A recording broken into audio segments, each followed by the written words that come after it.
Kion had already been through a lot. He'd fought villains, protected the Pride Lands, and even carried the ancient War of the Elders. But the moment that changed everything for him, his future, his heart, and even his idea of family, wasn't a battle or a mission. It was meeting someone he didn't know existed, a hidden brother named Copa. It all started at the Tree of Life. After being bitten by a venomous cobra during a fight with Scar Spirit, Kion started changing. The venom didn't just hurt his body, it clouded his mind.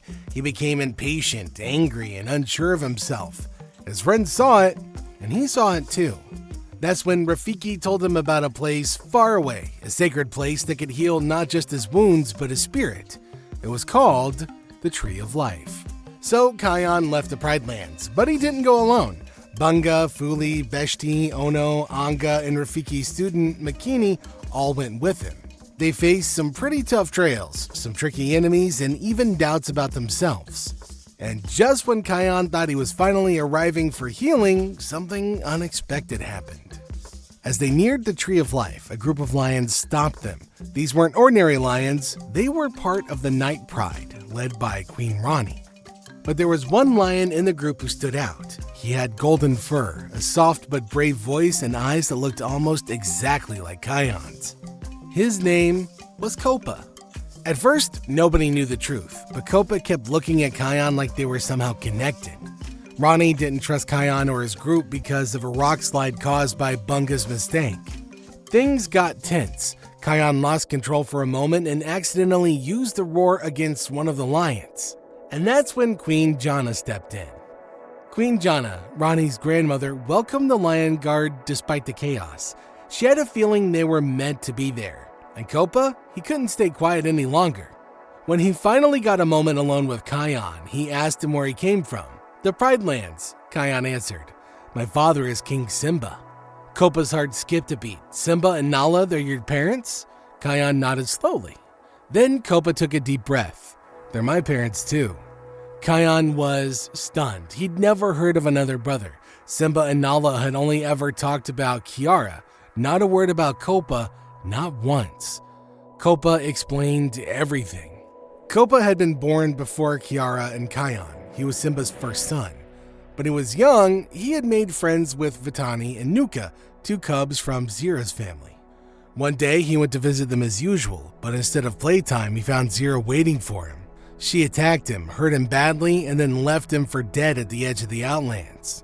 Somehow, Copa survived. A traveler named Azad helped him find the Tree of Life. There, Queen Jana healed him and took him in. And he'd stayed there ever since, never returning home. He thought it was too dangerous. He thought no one even remembered him. Until now. Kion didn't know what to say. His whole life had just changed. While Kion trained with Nirmala to heal from the venom, Copa kept coming to talk. They bonded quickly. They trained together, talked about the Pride Lands, shared stories of growing up, one in the heart of the kingdom, the other in the quiet safety of the Tree of Life. Kion had always carried the weight of responsibility, but with Copa around, he didn't feel so alone. They laughed, they sparred, and they healed, not just their bodies, but also their hearts. Kion had found more than a brother. He'd found a piece of himself. Just when things seemed peaceful, news came from the Pride Lands. Zira was back and she was starting trouble again. Her lionesses were gathering, ready to strike once more. Kion knew that he had to return. It was his duty, but this time he wasn't going alone. Copa stood beside him. I'm coming too. But are you sure? Kion asked. You don't have to. Copa's eyes were firm. I do. She tried to break me once. I won't let her hurt our family again.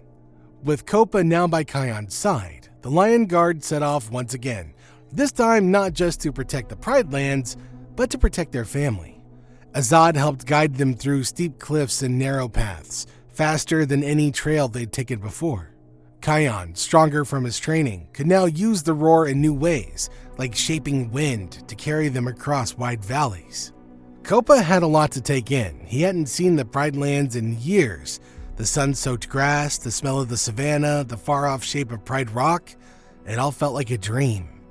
But this wasn't just a journey back home. It was a journey into the past, a journey to face what had been left behind. As they neared the border of the Outlands, Vitani and her new lion guard showed up.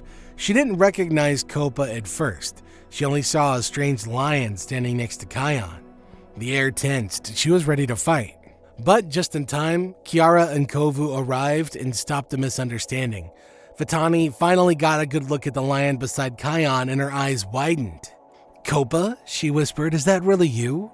Copa smiled. "It's me, Vitani. I'm back." It was a moment that no one expected, a reunion between old friends. And suddenly, the battle was no longer about territory or leadership. It was about forgiveness. It was about family. At Pride Rock, Simba and Nala stood frozen as Copa stepped forward. Simba's eyes filled with tears. Nala gasped, rushing to her long-lost son. "You're alive," she said, her voice shaking. We thought you were gone forever." "I wanted to come back," Copa said softly, "but I was scared. Zira, she told me no one wanted me anymore."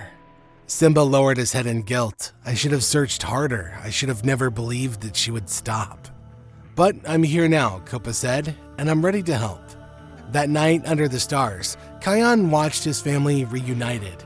He stood quietly at the edge of Pride Rock, thinking. The roar inside of him was calm now, balanced. He'd grown into it, but something still pulled at his heart. "Copa would have made a great king," Kion whispered to himself. Behind him, Kiara stepped forward. "So would you." Kion smiled. "Maybe, but I think this place already has the leader it needs." Kiara didn't argue. She knew what he meant. Kion's heart now belonged to the Tree of Life and to Rani. With the danger gone and Zira's shadow finally behind them, Kion knew it was time. He gathered everyone, his family, his friends, the Lion Guard, Vitani's team, and all of the Pride. He stood before Vitani and said, "You've led with courage even without the roar. You've protected our home. You've earned this." Kion let out one final roar of the elders and then passed it on to Vitani. But something happened. The skies above shimmered and a figure appeared. It was Askari, the first Lion Guard leader. "You have done well, Kion," he said, "and now the roar is ready to be used where it is most needed." With that, the roar returned to Kion too, not to lead the Pride Lands, but to protect the Tree of Life. Back at Pride Rock, Simba offered Copa a place as future king, but Copa gently refused.